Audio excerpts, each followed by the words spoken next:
Screen visible है? Screen दिख रही है आप सबको?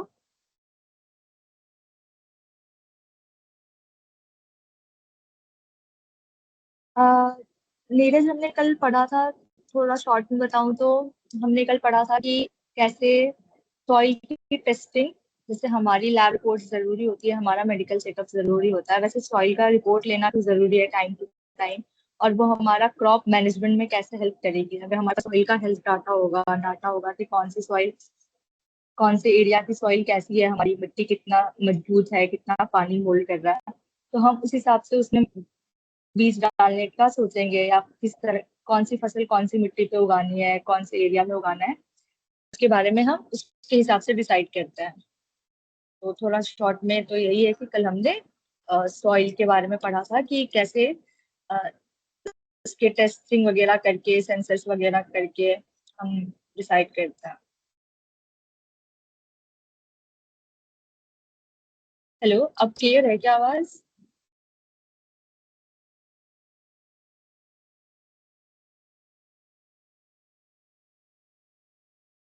ओके, चलिए हम आज का लेक्चर स्टार्ट करते हैं, काफी टाइम। आज हम पढ़ने वाले हैं स्मार्ट इरिगेशन सिस्टम्स। अब हमने काफी कुछ कवर कर लिया है पिछले 2-3 क्लासेस में कि अ, हमें क्यों स्मार्ट एग्रीकल्चर की तरफ हम क्यों बढ़ रहे हैं, इसकी क्या महत्व है हमारे एग्रीकल्चर में, और किसानों को से कैसे मदद मिलती है, और कौन से अलग अलग तरह के डिवाइसेस या सेंसर्स होते हैं जिनसे कि हम स्मार्ट एग्रीकल्चर में यूज करते हैं टेक्निक्स को।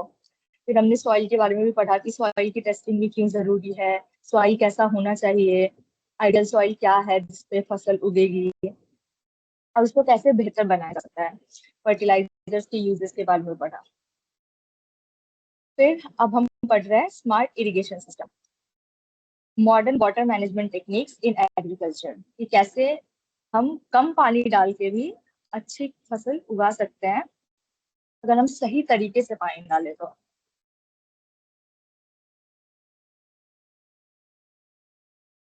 आज हम सेशन में समझेंगे कि वाटर मैनेजमेंट का फार्मिंग में क्या रोल है, क्या इम्पोर्टेंस है, हमें वाटर मैनेज करके क्यों डालना है, क्योंकि वाटर एक रिसोर्सेज है जो वेस्ट नहीं करना होता है, क्योंकि जल ही जीवन है, हम हमेशा से पढ़ते आ रहे हैं। तो उसकी वेस्टेज का हम नहीं कर सकते हैं ज्यादा, तो हम वाटर मैनेजमेंट की तरफ आगे बढ़ते हैं। उसके इम्पोर्टेंस के बारे में फार्मिंग में पढ़ेंगे, और कैसे बचा सकते हैं पानी, और फिर भी हमारा फसल जो है ज्यादा अच्छा उगे और अच्छा प्रोडक्टिविटी मिले।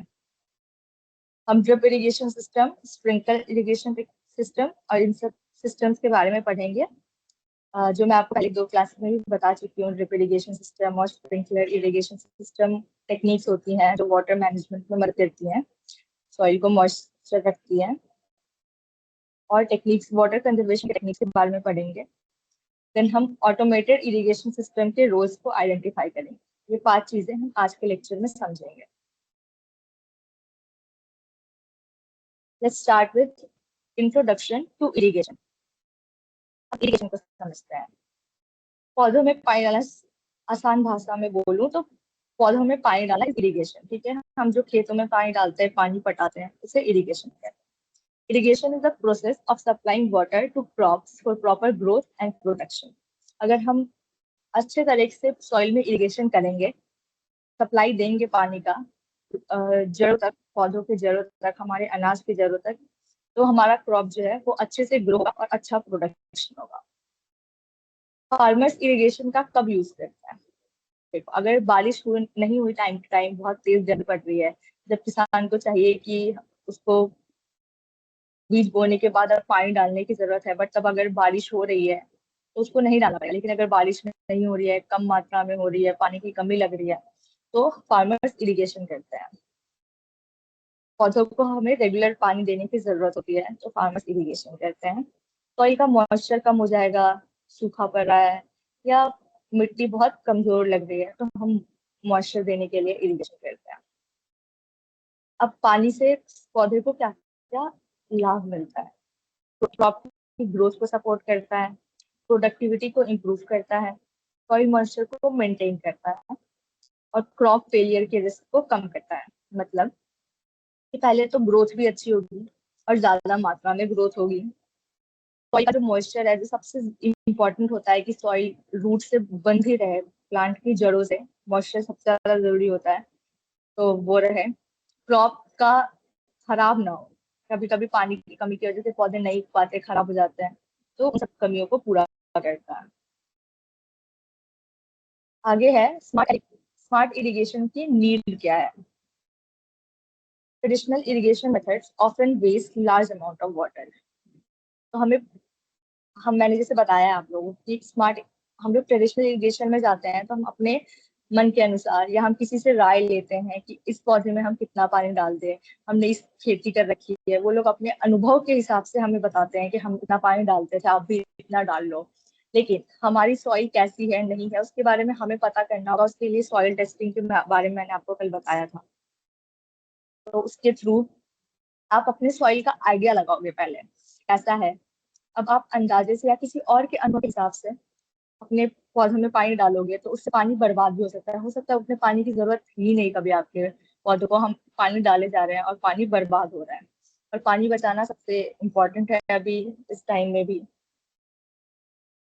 क्या क्या प्रॉब्लम्स होती थी अगर हम ट्रेडिशनल इरिगेशन करते थे, लाइक ट्रेडिशनल से मतलब है कि हम पहले अपने तरीके से लोगों से अनुभव लेके या किसी से पूछ के या अपने अनुभव के हिसाब से इरिगेशन करते थे, तो क्या क्या प्रॉब्लम आती थी। ओवर वाटरिंग, ज्यादा पानी डल जाता था। अनइवन वाटर डिस्ट्रीब्यूशन, ज्यादा पानी, कहीं ज्यादा पानी डल गया कहीं कम डल गया।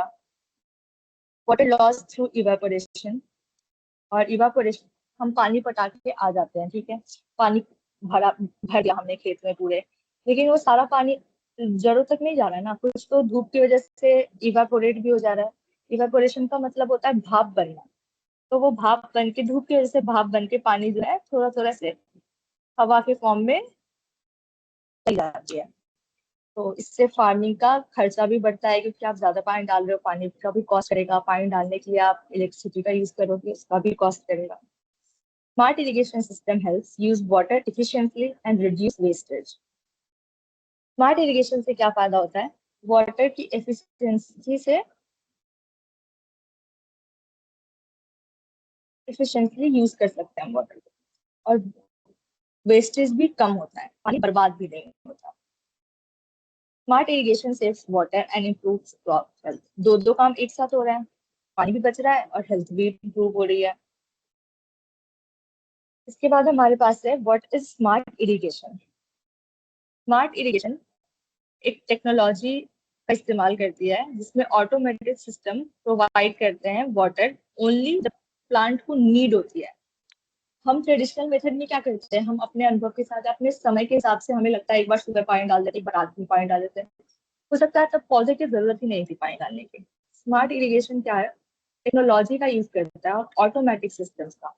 तो मैंने बताया था सेंसर्स लगे होते हैं। सेंसर्स क्या कहते हैं, अगर सॉइल में मॉइस्चर की कमी हुई तो वो इंडिकेट करते हैं कि मॉइस्चर की कमी हो गई है। अब वो इंडिकेशन आगे जाता है आपके ऑटोमेटिक सिस्टम पे जहां से आप इरिगेशन दे रहे होगे, तो सिस्टम ऑन होता है और पौधों में पानी जाता है। तो provide water only when crop need it. This system में use sensors, timers, weather data. Weather data भी हो सकता है आज हम, मुझे लग रहा है कि हाँ अभी पानी में मॉइस्चर कम है, सिग्नल इसने भेज दिया, लेकिन वो फिर ये भी सिग्नल देगा कि आप चाहो तो मत भी ऑन करो, मत डालो पानी, क्योंकि थोड़ी देर में बारिश होने वाली है। तो उस हिसाब से भी देखोगे आप। Mobile application, automated controllers automatically भी ऑन हो जाते हैं, टाइमर लगाए, टाइमर के हिसाब से जब टाइमर पूरा होगा, मान लो आपने 45 मिनट का टाइमर लगाया था, 45 मिनट बाद पानी उसमें ऑटोमेटिकली फ्लो होने लगेगा। के बेनिफिट्स क्या दे, इसके बेनिफिट्स देखेंगे हम तो वाटर का कंजर्वेशन हो रहा है, पानी फालतू बर्बाद नहीं हो रहा है, जब जरूरत है तभी पानी डल रहा है। क्रॉप की ग्रोथ वो भी बेटर हो रही है, लेबर वर्क वो भी कम हो रहा है।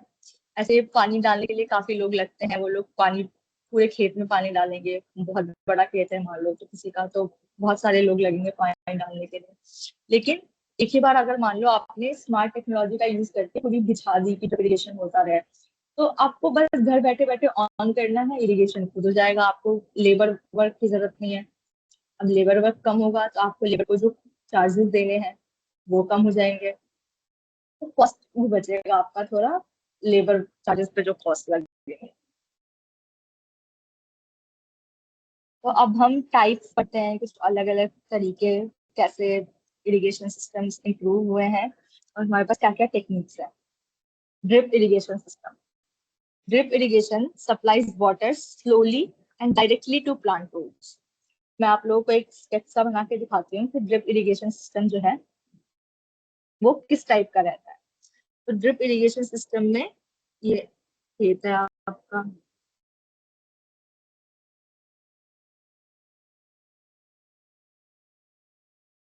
इसमें ऐसी पाइप से लगा रखी होती है उन्होंने, इसमें से ड्रिप ड्रॉप बाय ड्रॉप पानी आपके डायरेक्ट रूट्स तक पहुंचता है। ठीक है, इन पाइपों से ड्रॉप बाय ड्रॉप पानी आता है, धीरे धीरे आता है। ड्रॉप बाय ड्रॉप है तो ऑफकोर्स स्लो आएगा। और directly to plant roots through pipes and small outlet. Small outlet से मतलब है कि जैसे यहाँ से पाइप जा रही है, इसमें से थोड़ा सा ये आउटलेट निकला है, इसमें से पानी ड्रॉप बाय ड्रॉप इस पौधे तक जा रही है, यहाँ से इस पौधे तक जा रही है, इसको आउटलेट कहते हैं। इसके फीचर्स क्या है? Delivers water drop by drop, reduce water wastage. अब drop by drop direct root तक पानी जा रहा है, तो पानी के बर्बाद होने के चांसेस बच गए हैं। फालतू जो पानी यहाँ कहीं जाता बर्बाद होता, जहाँ पे रूट है भी नहीं, जहाँ पे पेड़ों की जड़ें भी नहीं है, उसको जरूरत ही नहीं है वहां से, तो वो बर्बादी भी बच गई। और सॉइल मॉइस्चर को भी मेंटेन रखता है। ये कब सुटेबल होता है? ये सुटेबल होता है वेजिटेबल फार्मिंग के लिए, सब्जियां उगाने के लिए सबसे अच्छा है। मैंने देखोगे कि ये पौधे भी गोभी के उगा रखे हैं तो वेजिटेबल्स उगाने के लिए ये सबसे सही है, क्योंकि वो छोटे छोटे पौधे रहते हैं, डायरेक्ट रूट्स तक चला जाता है, लंबे लंबे रूट्स भी नहीं रहते उसके, तो आराम से रूट्स जो है ड्रॉप बाय ड्रॉप पानी ले लेती है। फ्रूट ऑर्किड्स मतलब फ्रूट्स ऑर्किड्स मतलब जो पौधे जहाँ पे हम फ्रूट्स लगाते हैं, जैसे किसी ने बगीचे लगा रखे हैं किसी फ्रूट के या टमाटर के लगा रखे हैं, तो उसमें आते हैं। Green house farming.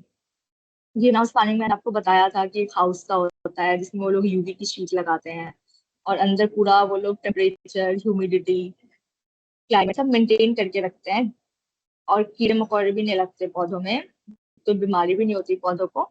तो ऐसे वाले जो यहाँ पे पौधे लगाते हैं वो लोग, इसमें भी ये लोग ड्रिप इरिगेशन का यूज करते हैं। इसके बाद है हमारे पास एडवांटेज ऑफ ड्रिप इरिगेशन। तो benefits of drip irrigation includes water सेवेज, पानी बचा, रिड्यूसेस वीड ग्रोथ। अब क्योंकि इधर उधर पानी जा ही नहीं रहा है, तो जैसे इस लाइन में था, इस लाइन में यहाँ पे पौधे, तुम्हारी फसल उग रखी है, ठीक है, उसके बाद जो मिट्टी खाली रहती है उसमें कुछ ना कुछ तो उग ही जाता है। घास उग गई, वीड से ही मतलब है घास उग गई, या अनवांटेड प्लांट, वीड से ही मतलब है जो मनचाहे कुछ कुछ पौधे उग जाते हैं। बट क्योंकि हमारा ड्रॉप बाय ड्रॉप पानी कहाँ जा रहा है? रूट में, इसके रूट में। अब इस यहाँ वाली मिट्टी में तो मॉइस्चर कम है, तो यहाँ पे कुछ भी अनवांटेड चीज उगने के लिए उसके पास पानी नहीं है, तो वो कहाँ से उगेगा? इस ये भी चीजें कम हो जाती हैं इसकी वजह से। क्रॉप यील्ड बढ़ता है, सॉइल इरोजन से भी बढ़ता है। अब आप लोग देखोगे कि अगर हमने डायरेक्ट पानी फवारों में छोड़ दिया, हम लोग डायरेक्ट पानी डालते जा रहे हैं, तेज फ्लो में पानी आ रहा है खेतों में, तो उससे मिट्टी भी बहने लगती है उस जगह की, तेज पानी के स्पीड की वजह से। लेकिन इसमें drop by drop direct root में जा रहा है, तो तेज पानी की वजह से सॉइल इरोजन जो हो रहा है वो बचेगा, फर्टिलाइजर का भी लॉस बचेगा। इसी फ्लो की वजह से मिट्टी निकल सकती है, तो फर्टिलाइजर भी हो सकता है यहाँ से निकल के आगे चला जाए, इकट्ठा हो जाए कहीं पे, या कोई फायदा ही ना हो उसका, इस चीज का भी लॉस जो है वो कम होता है। Drip irrigation is one of the most efficient. ये सबसे फायदेमंद है, सबसे फायदेमंद। थोड़ा कॉस्टली होता है इसका इंस्टॉलेशन, बट सबसे ज्यादा फायदेमंद है। थोड़ा महंगा है, लेकिन सबसे ज्यादा फायदेमंद है। फिर है हमारे पास sprinkler irrigation system. Sprinkler irrigation sprays water over crops like rainfall using pipes and rotating sprinklers। तो ओके, मैं बताती हूँ इसका भी डायग्राम सा बना के। मान लो ये आपकी खेत है, ठीक है, ये आपके खेत का हिस्सा है, इसमें सारे यहाँ पौधे लग रखे हैं, ठीक है। इसके बीच में ऐसे पाइप्स लगे होते हैं,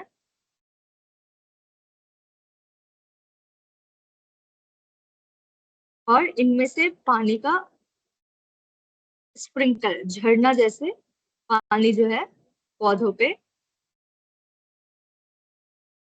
आता है, ठीक है।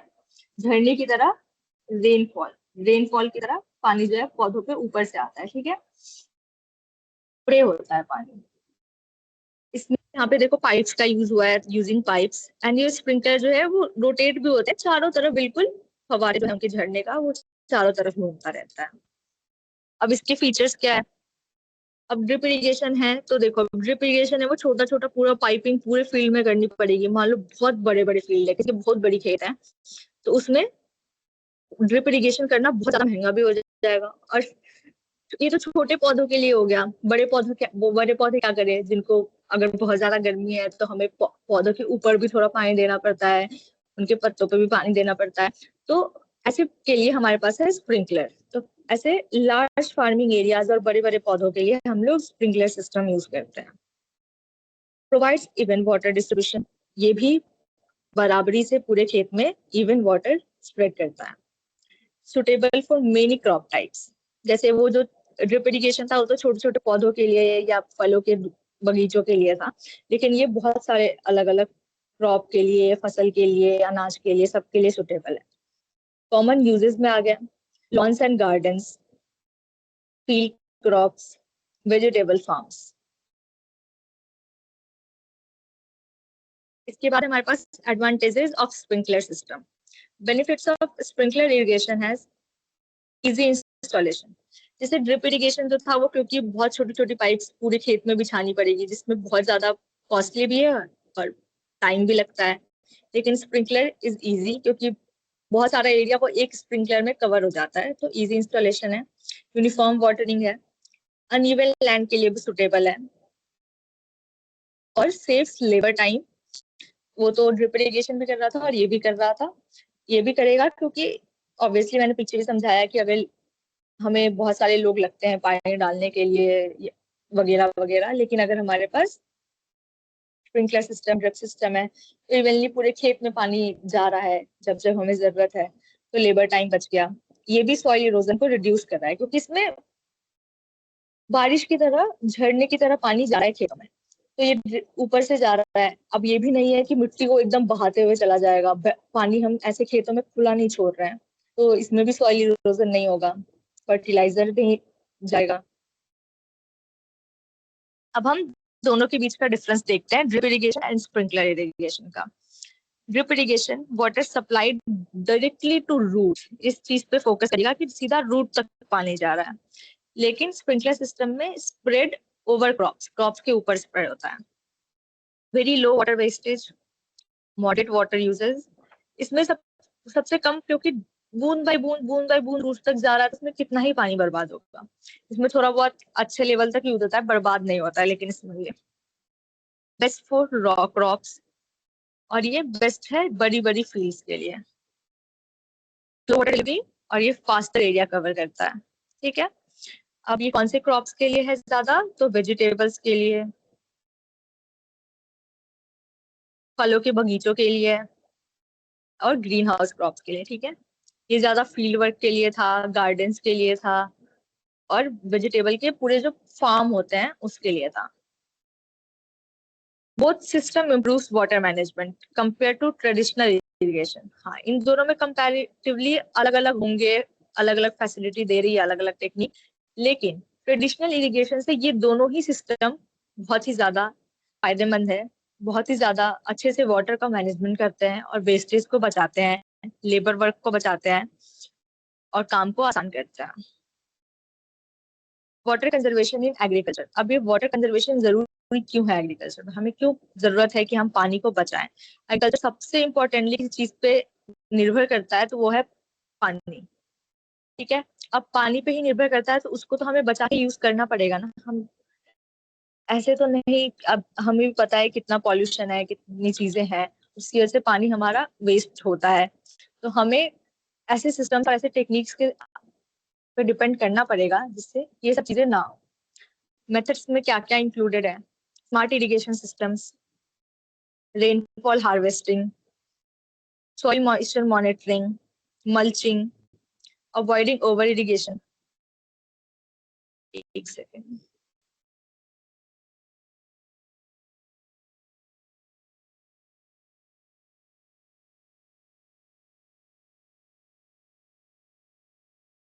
ठीक है। तो वाटर कंजर्वेशन करने के ये सारे तरीके हैं, ठीक है, जिसमें स्मार्ट इरिगेशन सिस्टम आ गया जो मैंने आपको पीछे बताया, ठीक है। रेन वाटर हार्वेस्टिंग है। रेन वाटर हार्वेस्टिंग में क्या होता है, आपके घर होते हैं, उस घर में बारिश के पानी को जमा किया जाता है, ठीक है। मान लो यहाँ से ऐसे पानी ड्रिप बाय ड्रिप आ रहा है, तो ये यहाँ पे पाइप सी होती है जिसमें पानी जो है इकट्ठा होगा और यहाँ से फिर वो जमा होके स्टोर होके हम मान लो एक बकेट में या एक ड्रम में स्टोर होती है। फिर ये जो पानी है ये यूज कर लेते हैं खेती करने के लिए, ठीक है। ऐसे ही अपने अपने घरों के छत पे लोग वाटर हार्वेस्टिंग के लिए जैसे पानी को इकट्ठा करते हैं बारिश के मौसम में, ठीक है। सॉइल मॉइस्चर का मॉनिटरिंग। अब हमें पता रहेगा कि सॉइल में मॉइस्चर कितना है, सेंसस के थ्रू हम मॉनिटर करके रखेंगे, तो हम टाइम टू टाइम जब जरूरत होगी फसल को तभी पानी डालेंगे, तो हमारा जो है वाटर बचेगा, सेव होगा।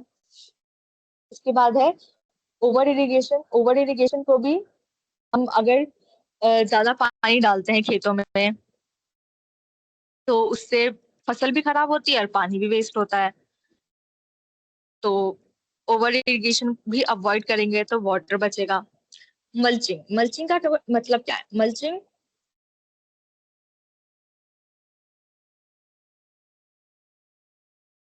मल्चिंग में हम क्या करते हैं कि हम अपने खेतों में ऐसे प्लास्टिक सी लगाते हैं जो कि ऑर्गेनिक कंपोस्ट जो होता है, जैसे मैंने कल समझाया था, कंपोस्ट जो किचन वेस्ट हो गया या पौधों का वेस्ट हो गया, एनिमल वेस्ट हो गया, उनके बने हुए ऐसे शीट से होते हैं जो हम क्रॉप के ऊपर लगाते हैं।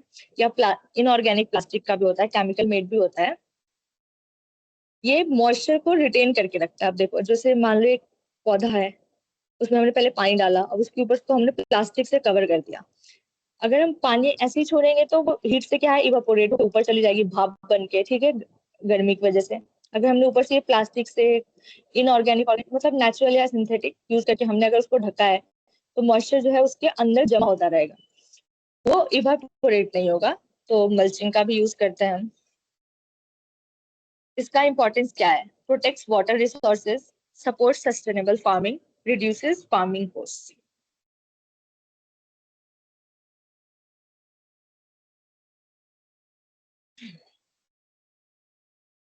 एक मिनट, हाँ।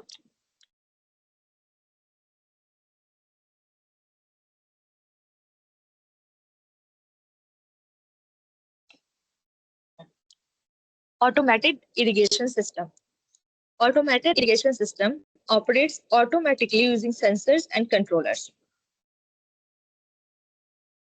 सेंसर्स का यूज करके, जैसे कि मैं आपको हमेशा से बताते आ रही हूँ कि सेंसर्स जो है वो टर्न ऑन करते हैं सॉइल मॉइस्चर के हिसाब से, और कंट्रोलर्स एक ये सिग्नल देंगे और कंट्रोलर्स जो है स्विच ऑन या ऑफ करेंगे, जिसकी वजह से ऑटोमेटिकली फील्ड में पानी डलना शुरू हो जाएगा। ये सिस्टम्स क्या क्या कर सकते हैं? सॉइल मॉइस्चर को डिटेक्ट कर सकते हैं, स्टार्ट या स्टॉप इरिगेशन ऑटोमेटिकली, मतलब कंट्रोल कर सकते हैं।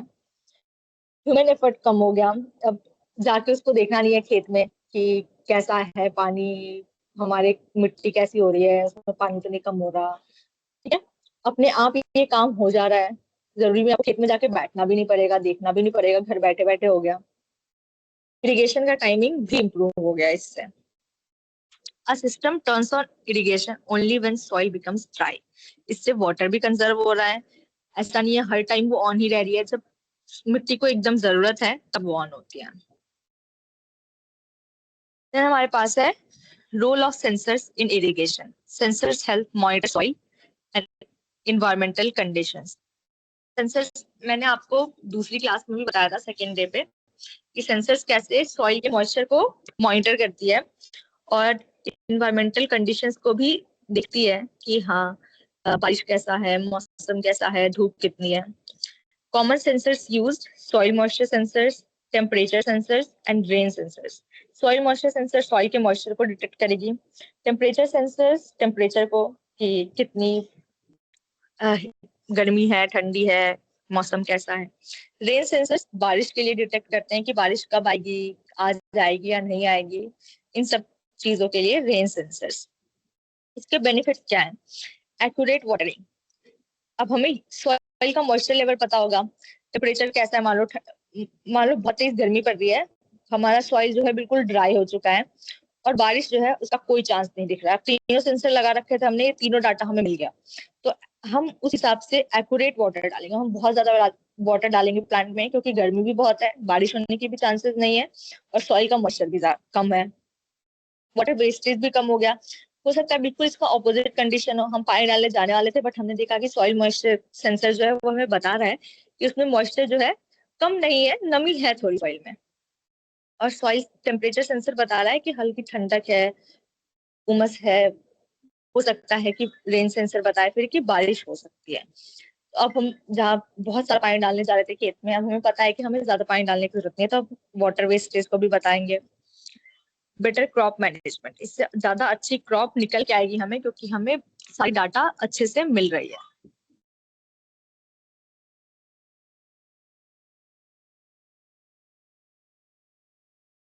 ओके, देन हमारे पास है smart irrigation and technology. Modern irrigation systems में connect with mobile applications, internet based systems, GPS technology and weather forecasting tools। जो मॉडर्न इरिगेशन सिस्टम है वो जो IoT डिवाइसेस मैंने बताया था आपको कि वो इंटरनेट से कनेक्ट करती हैं टेक्नोलॉजी को। इससे क्या है, मॉडर्न इरिगेशन सिस्टम है वो डायरेक्ट आपके मोबाइल एप्लीकेशन से कनेक्ट हो रही है, ठीक है। अब डायरेक्ट कनेक्ट हो रही है, इसके हमने पिछले स्लाइड में पढ़ा कि रिड्यूस ह्यूमन एफर्ट। अब किसान को जाके देखना नहीं पड़ रहा कि खेतों में जाके भरी दोपहरी में भी जाके नहीं देखना पड़ेगा उससे कि कैसा है खेत में, पानी डालने की जरूरत है अभी नहीं है, उसको डायरेक्ट मोबाइल एप्लीकेशन पे उसके घर बैठे बैठे पता चल जाएगा कि सॉइल, इन सारे सेंसर्स की वजह से कि मॉइस्चर कितना है, टेम्परेचर कैसा है, पानी डालने की अभी जरूरत है, ऑटोमेटिकली क्या है वहां से स्विच ऑन होगा और इरिगेशन स्टार्ट हो जाएगी। Internet based systems, GPS technology and weather forecasting tools जो आपको बताएंगे कि आज का मौसम कैसा रहने वाला है, कल का मौसम कैसे रहने वाला है। Farmers can monitor irrigation remotely using smartphones and digital devices, ठीक है, घर बैठे बैठे स्मार्टफोन पे आपको सारा डाटा मिलता रहेगा। हमारे पास है environmental benefits of smart irrigation. Smart irrigation के इन्वायरमेंटल बेनिफिट्स क्या क्या हैं? Smart irrigation protects the environment by conserving water. पानी बच रहा है क्योंकि हम फिजूल पानी नहीं डाल रहे हैं खेत में, जितनी जरूरत है उतना ही डाल रहे हैं। इससे हमारा एनवायरनमेंट सेव हो रहा है, और हम लोग सेव अर्थ में भी ध्यान दे रहे हैं कि हम कैसे रिसोर्सेज का वेस्टेज नहीं कर रहे हैं। Reducing run of and erosion. अब क्योंकि हम लोग ड्रिप इरिगेशन या स्प्रिंकलर के थ्रू पानी डाल रहे हैं तो सॉइल इरोज होने की भी जो चांसेस है वो कम हो गई है, या मिट्टी रन ऑफ होने की, रन ऑफ से मतलब है कि वहां की मिट्टी बह जाए। ओवर वाटरिंग भी प्रिवेंट कर रहे हैं हम। मेंटेनिंग सॉइल क्वालिटी, और सॉइल की क्वालिटी भी मेंटेन रह रही है कि हमें टाइम टू टाइम पता चल रहा है कि हमारे सॉइल का मॉइस्चर कितना है, और उसमें टाइम टू टाइम अच्छे से पानी इवनली पूरे खेत में जा रहा है। की पॉइंट्स है हमारे पास, efficient water use support sustainable agriculture. Sustainability से क्या आ गया कि कोई वेस्टेज भी नहीं हो रहा है, हम इन्वायरमेंट फ्रेंडली काम कर रहे हैं, और एग्रीकल्चर जो है हमारा हमारा जो लास्ट प्रोडक्ट है वो बहुत ही अच्छा आएगा, प्रोडक्टिविटी बढ़ेगी, क्रॉप यील्ड जो निकल के आएगा, हमारी जो फसल आएगी वो बहुत अच्छी क्वालिटी की भी आएगी। अब चैलेंजेस भी हैं स्मार्ट इरिगेशन के। चैलेंजेस क्या क्या हैं? हाई इंस्टॉलेशन कॉस्ट, महंगे पड़ते हैं, इंस्टॉल करने में भी मेहनत लगती है। आप सारे पाइप्स बिछाओगे, फिर उनके स्प्रिंकलर्स लगाओगे, या ड्रिप इरिगेशन में उनके आउटलेट्स लगाओगे, तो उन सब के लिए इंस्टॉलेशन का कॉस्ट लगता है। टेक्निकल नॉलेज होनी चाहिए उसके लिए, आपको आपको मोबाइल एप्स यूज करने आने चाहिए, आपको सेंसर्स यूज करना आना चाहिए, उनका सही से यूज पता होना चाहिए, टेक्निक्स का सारा। तो टेक्निकल नॉलेज की भी जरूरत है, मेंटेनेंस की भी जरूरत है। अब ऐसा तो है नहीं कि एक बार हमने मशीन लगा दी और वो चलता ही रहेगा अच्छे से, हो सकता मशीन है उसमें प्रॉब्लम्स आएगी, उसमें दिक्कतें आएंगी, तो उनका बार बार रिक्वायरमेंट होगा मेंटेनेंस के लिए, तो ये भी एक चैलेंज है। डिपेंड ऑन इलेक्ट्रिसिटी, हाँ, अब ये सारी चीजें कर तो इलेक्ट्रिसिटी पे काम रही है। अब सेंसर लगा है, सेंसर के साथ अगर ऑटोमेटेड है तो अगर हो सकता है इंटरनेट कम हो, सेंसर काम ही नहीं किया ठीक से, तो इसलिए ये सबसे बड़ा चैलेंज है, क्योंकि हमारे इंडिया में अभी भी बहुत सारी जगह पे इंटरनेट की बहुत सारी प्रॉब्लम है, जिसकी वजह से हो सकता है कि सही से जो कंट्रोल वाले और सेंसर वाले ऑटोमेटेड इरिगेशन सिस्टम्स है वो काम ही ना करें, क्योंकि इलेक्ट्रिसिटी की भी और इंटरनेट की प्रॉब्लम हो रही है। ट्रेनिंग और सपोर्ट फार्मर को इन सिस्टम्स के बारे में इफेक्टिवली समझाएगी। अब फार्मर्स को इन दोनों सिस्टम्स के लिए, ऑटोमेटेड सिस्टम्स के लिए, कंट्रोलर्स के लिए, सेंसर्स के लिए ट्रेनिंग देंगे और अच्छे से उनकी सपोर्ट करेंगे, तो फार्मर्स जो है वो अच्छे से सिस्टम को यूज करना सीखेगी। Okay, let's do this activity. Students compare different irrigation methods. हम जो दो डिफरेंट इरिगेशन मेथड्स है हमारे पास, ड्रिप इरिगेशन और स्प्रिंकल इरिगेशन,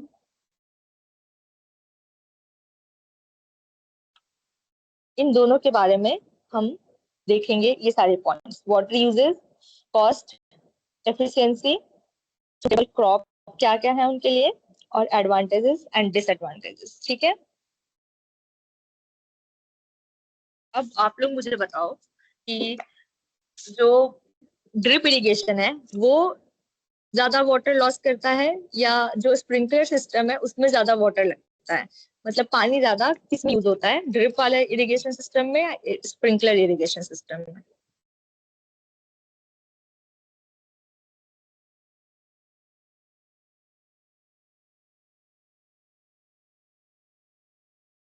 किसी को नहीं बताना?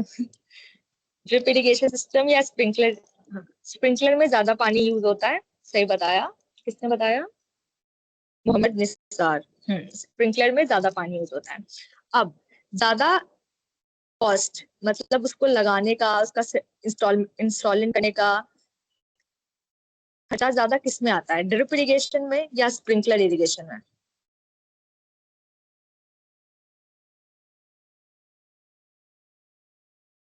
Neeraj is correct and Ishrat जहान। हाँ, ड्रिप इरिगेशन में ज्यादा इंस्टॉलेशन चार्जेस आते हैं, क्योंकि हम बहुत छोटे छोटे कम कम गैप पे आउटलेट्स लगाते हैं जिससे ड्रॉप बाय ड्रॉप पानी आता है, और वो ज्यादा पैसे लगते हैं उसमें, और इंस्टॉलेशन का टाइम भी ज्यादा लगता है। स्प्रिंकलर तो हम थोड़ी थोड़ी दूरी पे भी लगा सकते हैं, क्योंकि झरने से इवेंटली बहुत दूर तक पानी जाता है, और स्प्रिंकलर जो है वो गोल गोल रोटेट भी कर रहे होते हैं।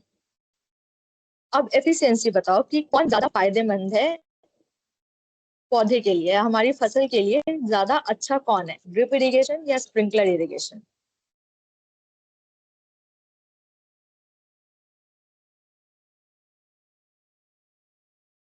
अमृता कुमारी एंड इशरत जहां, यस, ड्रिप इरिगेशन ज्यादा फायदेमंद है।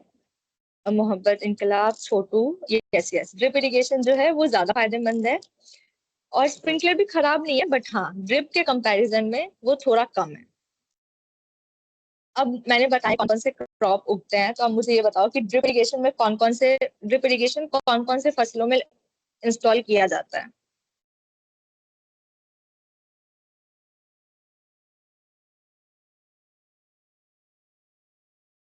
मोहम्मद निसार, नीरज, यस, सब्जियों के लिए करते हैं और फलों के लिए भी करते हैं, छोटे छोटे जो फलों के बगीचे होते हैं उसमें, और ग्रीन हाउस क्रॉप्स में, ग्रीन हाउस में हम लोग जो अंदर फसल उगाते हैं उसके लिए करते हैं।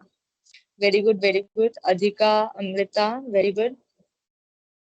वंदना, दर्शन, हाँ यस, वेजिटेबल। और भी है, फ्रूट्स भी हैं, ग्रीन हाउस भी है। और अब बताओ स्प्रिंकलर इरिगेशन के लिए कौन से फसलों में स्प्रिंकलर इरिगेशन वाला सिस्टम लगाया जाता है?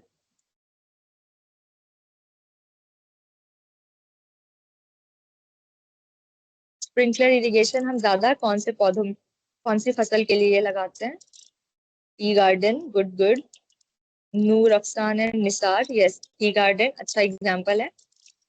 वेजिटेबल फार्म्स में भी लगाते हैं इसको भी, और जो हमारी फसलों के बड़े बड़े खेत होते हैं उसमें भी हम स्प्रिंकलर का लगाते हैं।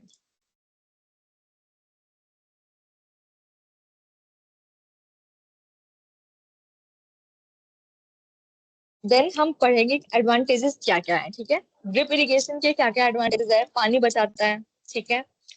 वीड का रिड्यूस होता है, कम वीड लगता है। मैंने बताया आप लोगों को क्यों कम वीड उगता है, क्योंकि वो ड्रॉप बाय ड्रॉप से प्लांट रूट तक जा रहा है। आसपास की मिट्टी में पानी उतना नहीं है, जिसकी वजह से वहां पे और कोई डीप वीड जो है वो नहीं होता डेवलप। और क्रॉप यील्ड भी अच्छा रहता है, सॉइल इरोजन से भी बचता है। स्प्रिंकलर इरिगेशन के एडवांटेजेस, चलो मैं यहाँ लिख देती हूँ एडवांटेजेस और डिसएडवांटेजेस।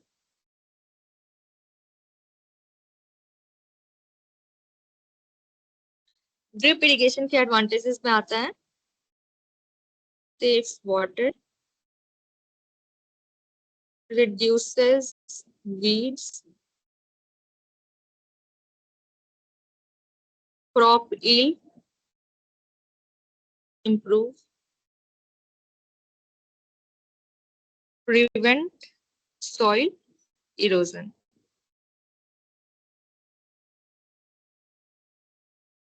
स्प्रिंकलर इरिगेशन में क्या है? यूनिफॉर्म वाटरिंग, इजी इंस्टॉलेशन है, ये इसका एडवांटेज है। सुटेबल फॉर अनइवन लैंड, ठीक है। अब हम देखते हैं कि डिसएडवांटेजेस क्या क्या है। डिसएडवांटेजेस में है ये वाला, ड्रिप इरिगेशन जो है वो एक्सपेंसिव है, मेंटेनेंस की नीड है,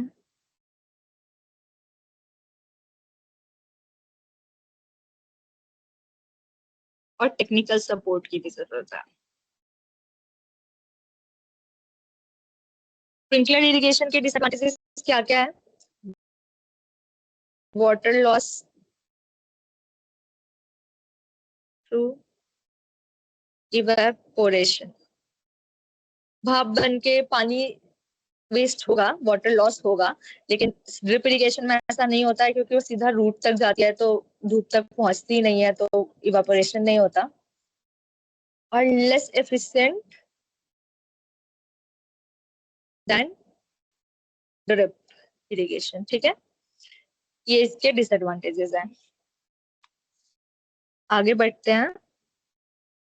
ओके, सो आज की क्लास में हमने देखा कि स्मार्ट इरिगेशन क्या है, कैसे किसान ट्रेडिशनल इरिगेशन सिस्टम का यूज ना करके स्मार्ट इरिगेशन के सिस्टम की यूज करेगा तो वाटर भी बचेगा, प्रोडक्टिविटी भी बढ़ेगी, और लेबर कॉस्ट भी कम होगा, ठीक है। और how does drip irrigation save water, drip irrigation से पानी कैसे बच रहा है ये भी हमने देखा लेक्चर्स में। स्प्रिंकलर सिस्टम के क्या बेनिफिट्स है वो मैंने अभी डिस्कस किया जस्ट। वाटर कंजर्वेशन क्यों जरूरी है ये भी बताया मैंने आपको, कि एग्रीकल्चर सबसे ज्यादा किस चीज पर डिपेंडेंट है, तो मिट्टी और पानी पे।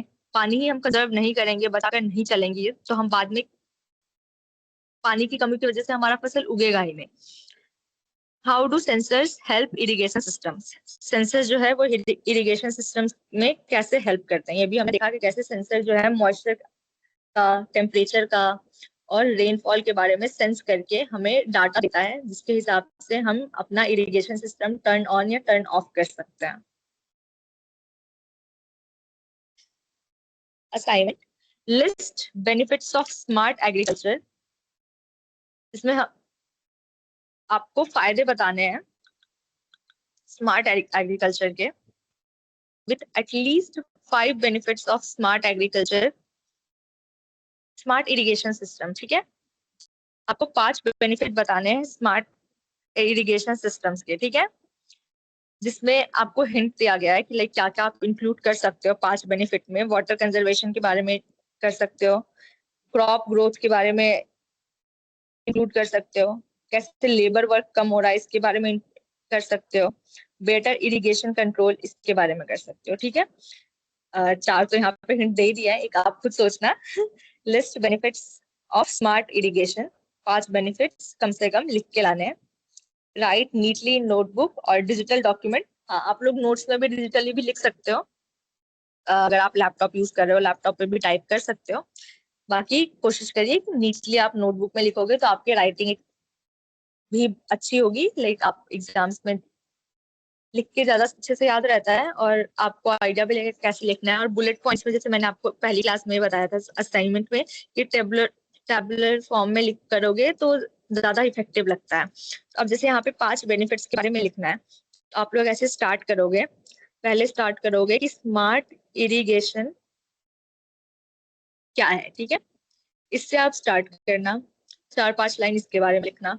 उसके बाद benefits of smart irrigation, benefits में आप अब यहाँ पे पॉइंट्स डाल के लिखना।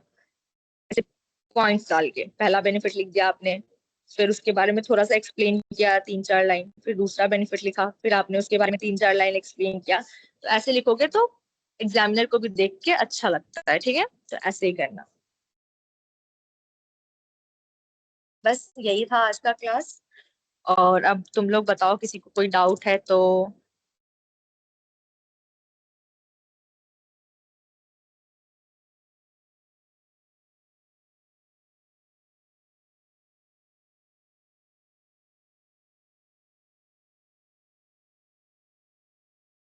किसी को कोई डाउट है?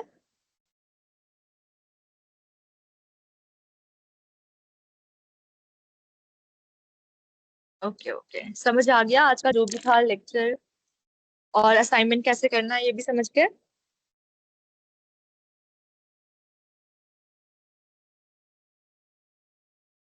Very good, no doubt.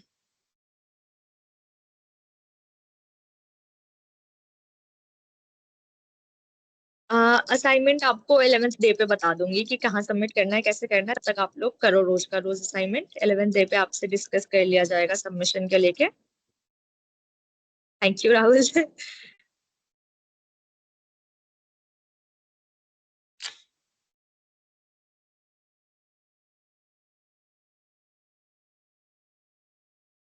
मेरी आवाज लाइक पूरी टाइम क्लियर रहती है ना? किसी को कोई इश्यूज तो नहीं है कि लाइक, या कोई इम्प्रूवमेंट के लिए कुछ कहना है कि कुछ बेहतर कर सकती हूँ मैं? असाइनमेंट एक्सेल में कैसे बनाओगे? वर्ड पे बनाना है, एमएस वर्ड पे बनाना। जिनकी क्लासेस मिस हुई है, सेल्फ कोड के यूट्यूब चैनल पे क्लासेस अपलोडेड है रिकॉर्डेड, वहां से आप लोग कर सकते हो।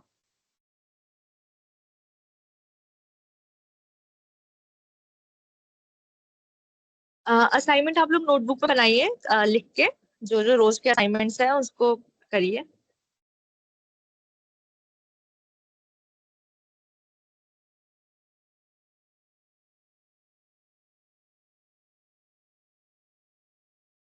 हाँ हाँ, एक्टिविटी वाला नहीं बनाना है आपको, जो सिर्फ असाइनमेंट वाला है, असेसमेंट, वो बनाने हैं।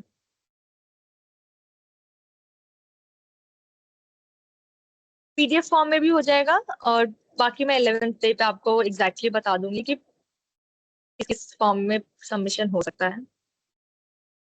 आप लोग नोटबुक में रखोगे तो वो पीडीएफ फॉर्म में सबमिट हो जाएगी। आप लोग वर्ड पे कर रहे होगे, लैपटॉप पे कर रहे होगे, जैसे किसी ने कहा वो एक्सेल पे भी करेगा, तो वो सब भी पीडीएफ में सबमिट हो जाएगा।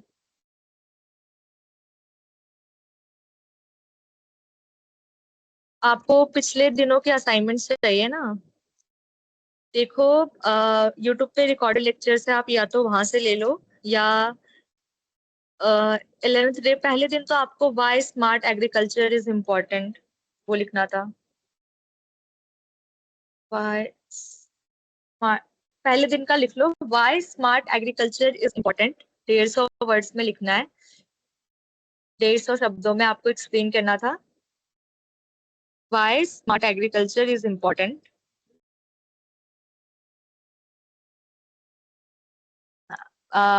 मोहम्मद बाबुल सेकंड डे का भी बता दो आप इनको, एक बार चैट बॉक्स में डाल दो।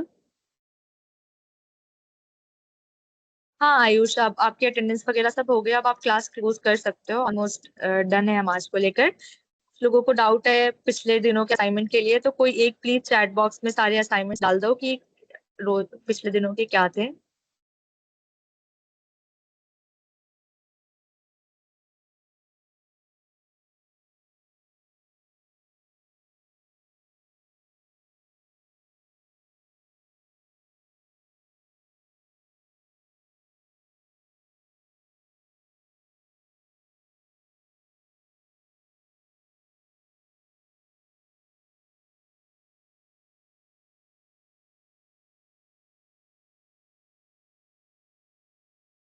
ये है प्लेलिस्ट, देख लो।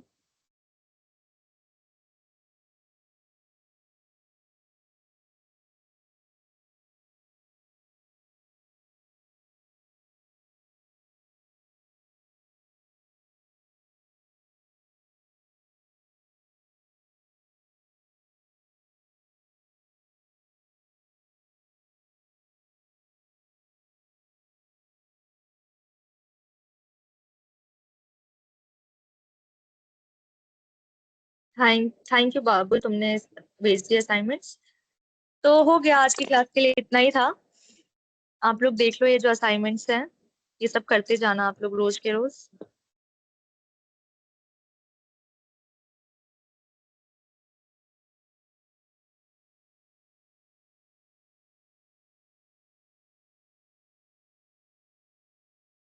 ठीक है students, thank you, bye bye.